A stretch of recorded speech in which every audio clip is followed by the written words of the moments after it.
Longevity is a funny word. It's loaded with many versions of what it means in business. Is it success? Does it mean your company's been around for 50 plus years? Or does it simply mean that you're benefiting from many years of good decisions? For marketing agencies, it likely means you fought hard, you've carved out your niche, and you've won notable clients. Today, we're looking at what it takes to build a winning marketing agency. And speaking of winning, our musical spotlight latches onto one of the most successful concept projects of the past 15 years.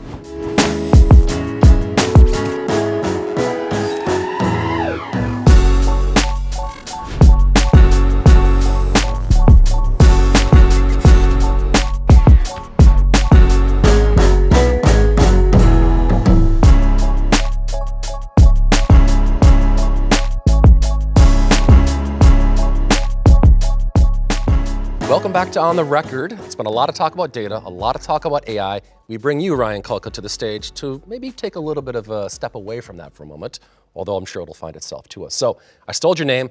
Tell us a little about yourself. Yeah, no, thanks for having me, guys.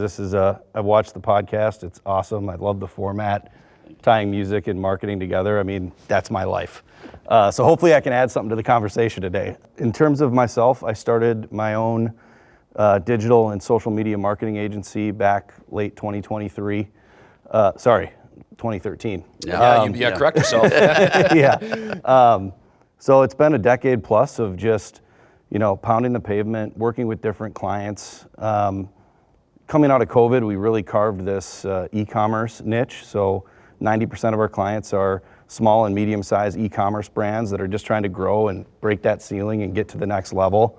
And so we've done a lot of adapting and changing over the last 10, 12 years, and it's just been super rewarding. But I'm a small business guy. I own a couple other different businesses too, and so I'm like the ultimate bootstrapper.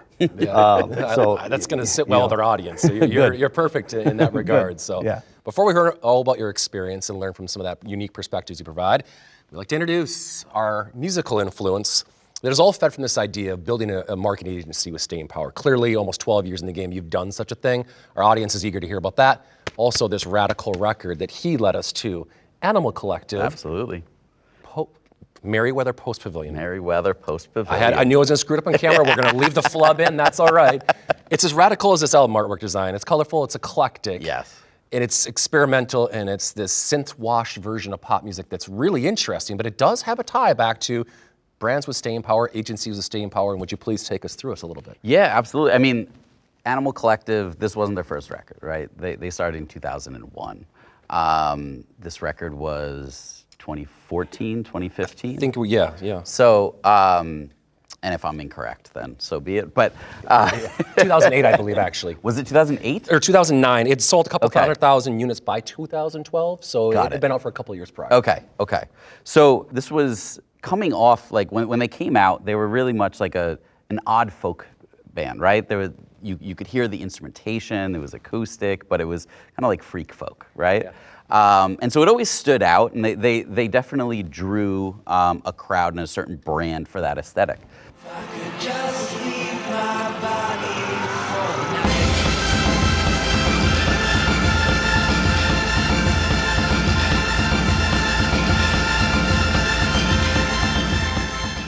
When they moved into this album, Merriweather Post Pavilion, it was coming off of Panda Bear, one of the members, his solo work in Person Pitch. And then this actually, I feel like, pushed them even further into this very electronic sound, very loop-driven. And you can hear, they still have the melodies and kind of like the back and forth vocals that they had from the previous albums, but now it's deeply layered. It's cleaner, it's crisper, and it's more expansive. Sweet summer night and I'm stripped to my sheets. 4 minutes leak and my AC squeaks. And a voice from the clock says you're not gonna get tired. My bed is a pool and the walls on fire. When I look at, what does it take to build an agency? You're not the same agency you were in 2013, right? So it's that adaptability, it's the ability to meet the market. Things were going more electronic at this time. That's what was expected of bands, was to evolve, and they saw the opportunity. We need to evolve in order to continue to grow. And so, and I felt like that correlation or that tie-in really tied nicely to we always need to be changing. We cannot keep putting out the same record over and over, even using the same instruments over and over. There's still a root to who they are. It's still their voices, it's their songwriting, but you can see they've taken up that challenge to evolve and meet the market where it was at that time. I love that about adaptability. Great theme. Ryan, you've listened to the record. You've had some fun commentary off camera. Yeah. Bring it to the audience. Yeah, it was a journey that to say the least, that the record brought me on. You know, initially when I'm listening to it, it's like the first thing I do when I listen to a record is I try to think, all right, who does this remind me of? And I think that's a natural first thought when you're venturing into something new. And right away it was like Modest Mouse meets the Beatles and Pink Floyd at a rave. You know, like, imagine being in the room. Right? But I really think that when you're releasing a record or you're doing something in business or marketing that's unique and different and could potentially change the landscape of how the entire industry moves, I think it starts by you have to garner some type of attention or build some type of a community first so that you can be an influencer of that change, right? You can start releasing records like that and your faithful following in your community are going to at least give it a first listen. And some people are going to love it and some people are going to hate it. For me, I'm an open mind when it comes to music and business and creative ideas. So while I didn't love the record, it's not like for me, it's not something I just turn on at my house in my free time. I certainly appreciated the unique qualities and kind of the blend of a lot of different styles and the game-changing or unique approach to making this album. And it was obviously well received by a lot of people. Critically acclaimed, I mean, adaptability, being unique, all part of the ingredients of a good brand that actually sticks around and does it for a while. They did some radical stuff to create this record as well. They put a PA system inside of the actual kind of the open air space around the mixing table, and they were actually trying to recreate the live experience. They were sampling their stuff through PA.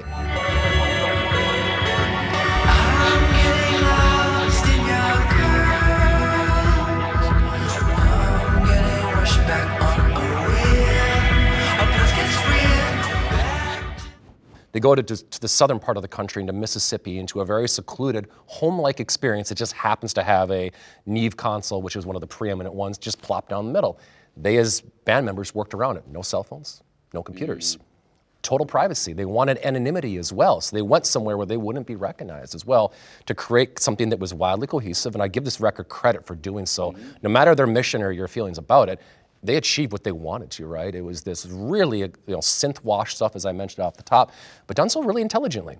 They used a lot of post-production techniques, automation, and panning that makes an experience through headphones fascinating, to put it lightly. But all of which, again, are these ingredients of building something that matters and stays around for a while, and people are still talking about. Here we are, 15, 20 years later, whatever it is, still talking about the record and bringing it together with a modern marketing topic like building a brand with staying power. I think that to that point, it's like their recording technique. I mean, that's kind of old school, right?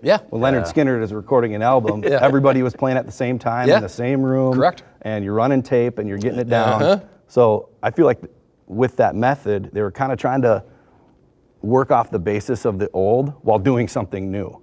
And in my opinion, all innovation, business, marketing, music, you're building off of something that already exists and making it better or newer, different, unique. And so that was what was really cool when listening to that record is you take that old school recording approach and put that spin on it. Wow. I love that. Bring me to Electric Daisy Festival right now. I like this. See, you're onto something. I knew you were going to be good. I love what Michael is saying about adaptability, and it's so critically important for any business that hangs around for more than just a couple of years. You've been doing it for almost 12 years, which is a real feather in your cap. How has a digital marketing agency been able to adapt over these last 12 years, if you could take us through it? Yeah, I mean, when we started, it was kind of when companies were toe dipping into social media. You know, almost 15 years ago, I was working at a large media company, and all of my clients were asking about Facebook and Twitter and how do we get attention. We see our competitors starting to do stuff there. And so it really started with that. We were like a social media content company, and when I say we, I mean me and my kitchen table and my 3 clients. But it's really evolved, and I feel like agencies are really at the forefront of change and technology in the industry. There's so many tools and so many different technologies that are being launched and released on a daily, weekly, monthly, yearly basis, and the agencies are really on the front lines, right?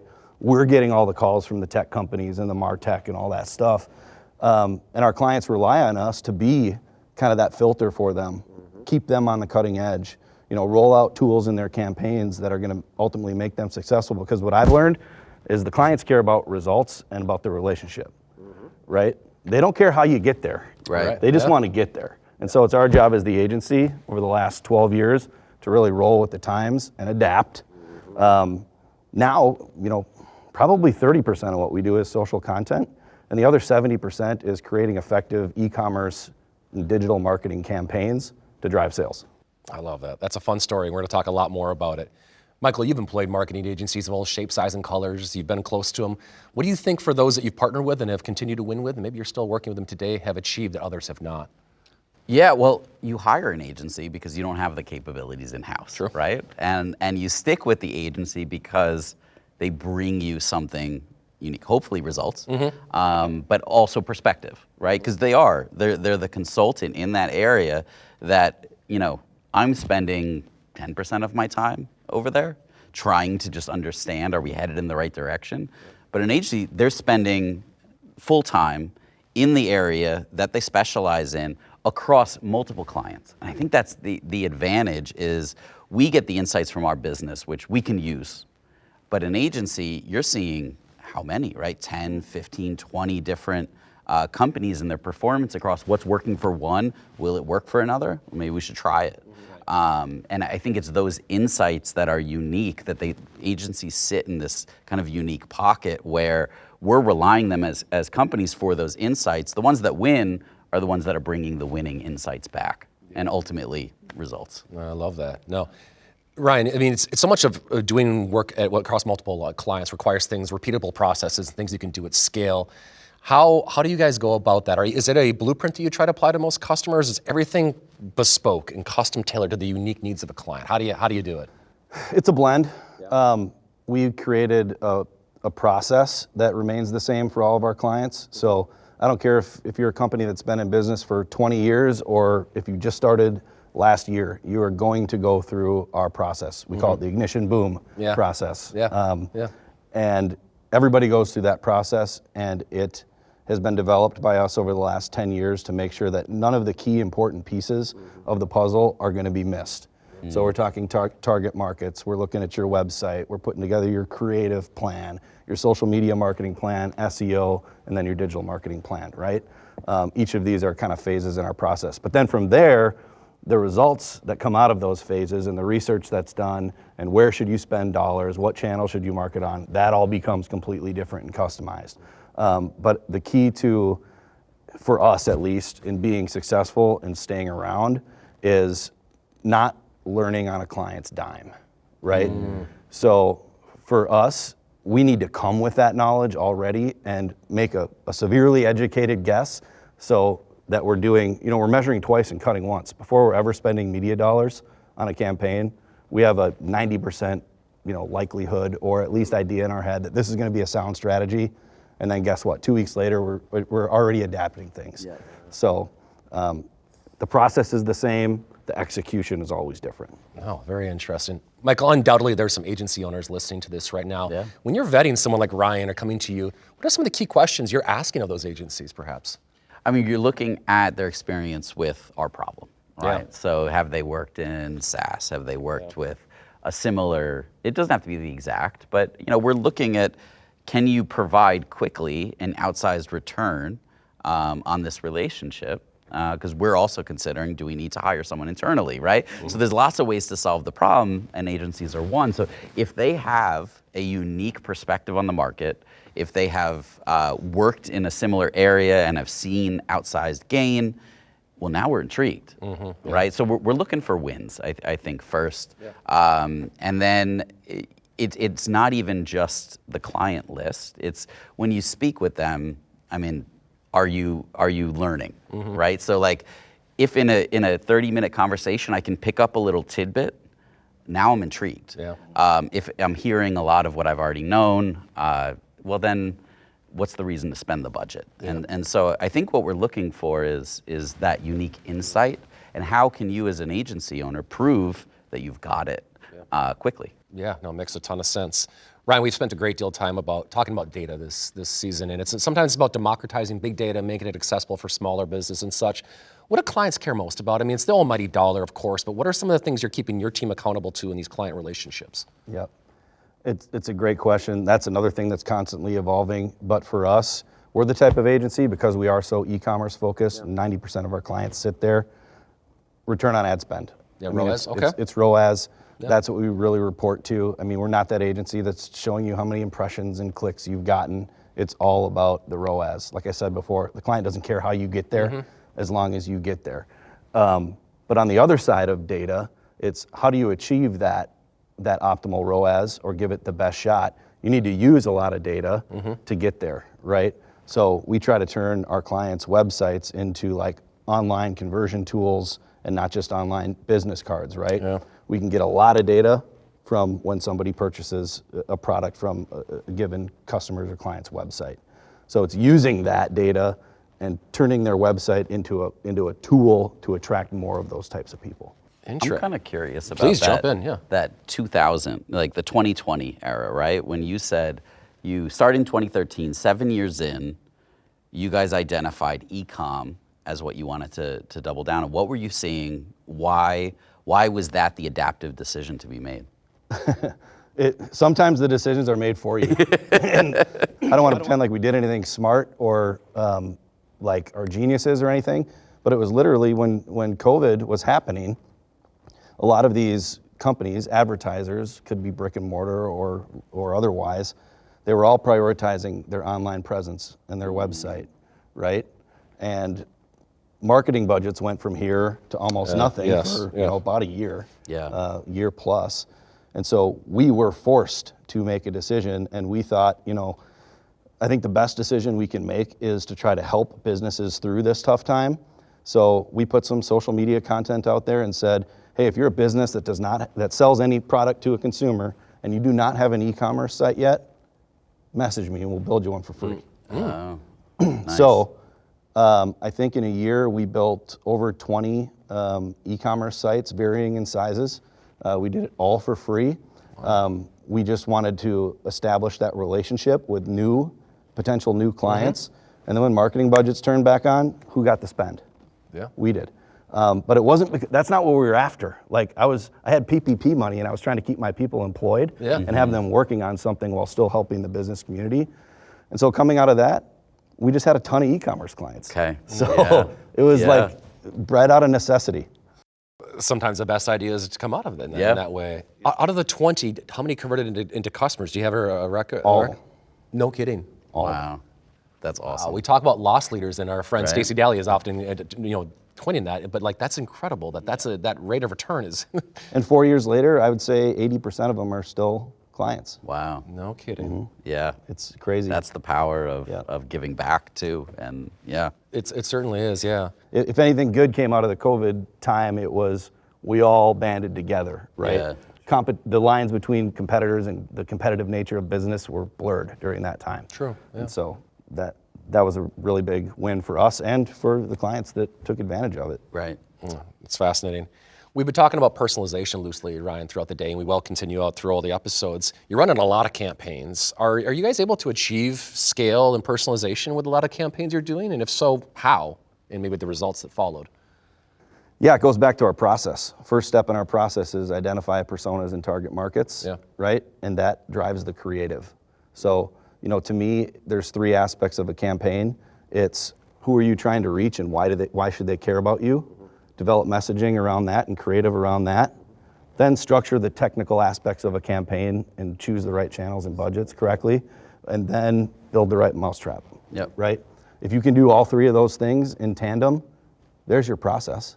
And then you just roll with the times. You figure out new technology. You work with other good companies that are also adapting. You guys know, your platform's not the same as it was. It when can't you started. be. Yeah. So while we're on the front lines of finding companies like yours to offer the best tools to our clients. You guys are doing that same thing, but on the other side of the coin, where you're trying to constantly make your platform better. Yeah.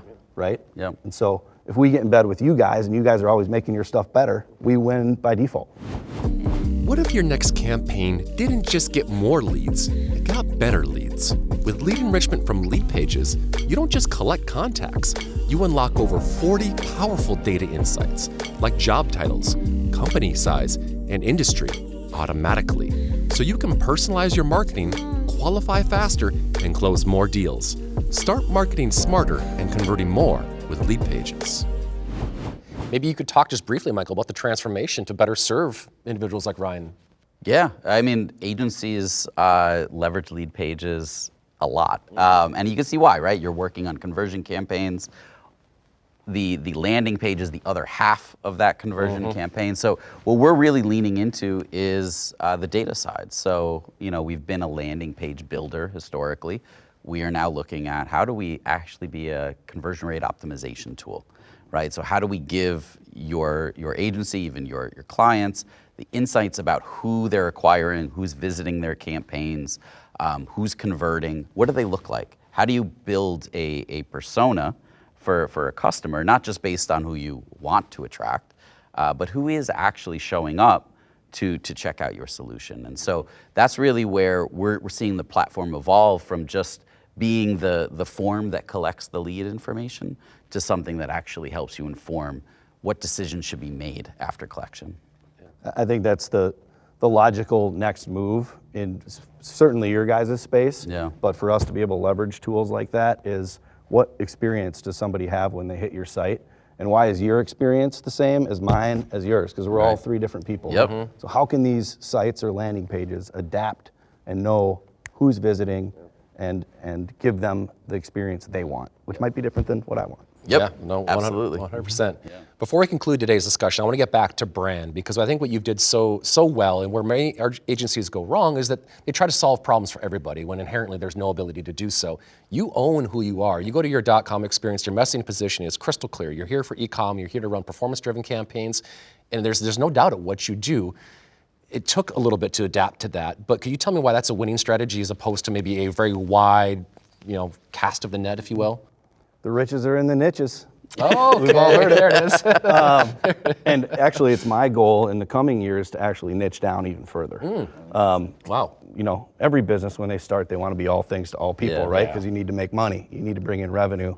But you trip and fall along the way. You figure out what works. You figure out who you want to work with. And you start to get a little bit more narrow. So we're raising our hand for e-commerce business. But now I think the next step is we're starting to gather data and know, what are the campaigns and the clients that are performing the best. And I think the next step to niching down is figuring out that industry or product vertical that we're the most effective at. And I think that's what every company should be trying to do. Less is more, go deeper, not wider. Yeah. And I think to your earlier point, we were talking about if I'm talking to an agency, I want specific domain expertise at great depths to prove to me that they're going to provide me unique value that you don't get elsewhere. Exactly. The riches are in the niches. I did not know that was a thing, but now I That was a like good that. one. Maybe we rename the title of this Episode episode. I mean, hey, it's all in flux. I love that.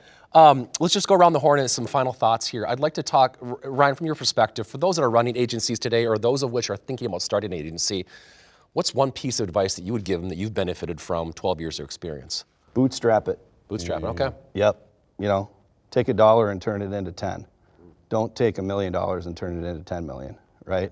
I think a lot of people make that mistake. I need to invest. I need to get all of this money together, and then I can start my company and hire a bunch of people.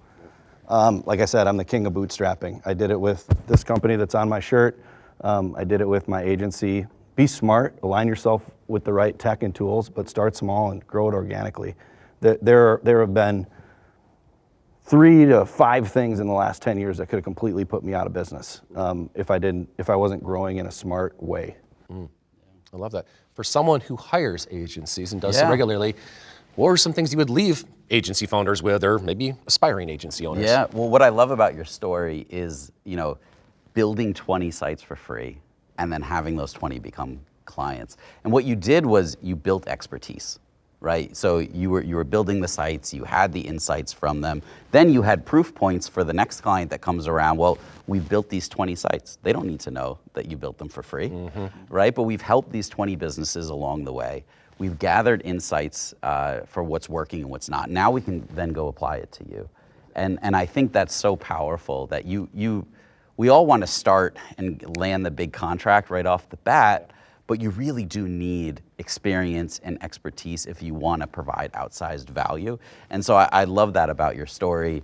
You know, you were 7 years in, but still taking the risk to go pay people to build free sites, but look at the outcome. And I think it built that authenticity in the market for you, that now, okay, we can trust you. We can trust Boom with our e-com. If you don't have any clients, it's hard to trust you that you're going to do an outsized job. So Right. We talked about adaptability, be unique, and obviously having trust. Things that you've benefited from, and any agency owner is going to win. Seemingly needs to have these kind of as their core tenets, if you will. So, Ryan, you've brought us great stories, great perspectives. You gave us a review that was quite robust as well. I didn't see it coming. I wasn't sure. You know, I'm a music guy just like you. I know. We're all music nerds, so it showed I'll up try today. anything once. Yeah, I love that. Very good. Michael and I want to thank you for your time, your contributions to today's episode. Tell the audience where they can find you if they're curious about what you're doing. Yeah, check us out online. You can visit our website, ecomboom.com. We're on all the social channels, Facebook, Instagram, LinkedIn. My name's Ryan Kulka. Feel free to follow me. I love networking. I love meeting entrepreneurs with cool stories. I love talking marketing, music, liquor, whatever it is. It's a pretty fun life. Come along for the ride. I love that. Wonderful, Ryan. Thank you again for your time today, and we'll hopefully do this again soon.